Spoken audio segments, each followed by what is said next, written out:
आले आहे। या शाळेत मी AI म्हणजेच आर्टिफिशियल इंटेलिजन्स म्हणजे काय हा मुद्दा घेऊन आलेली आहे। या विश्वामध्ये देवाने मेंदूसोबतच तो योग्य आणि कुशलतेने कसा वापरायचा याची क्षमता सगळ्यांमध्ये दिली आहे आणि त्याच्या जोरावर वैज्ञानिकांनी अनेक क्षेत्रामध्ये प्रगती केली आहे आणि अनेक संशोधनही लावले आहेत। संगणक, इंटरनेट, स्मार्टफोन्स, वाहतुकीची साधनं आणि असं बरंच काही।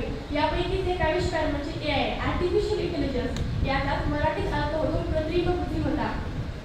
AI हा सुद्धा कम्प्युटर सायन्सचा एक भाग आहे, ज्यामध्ये कुठलंही कम्प्युटर किंवा मशीन माणसाप्रमाणे बोलू शकतं, माणसाप्रमाणे चालू शकतं।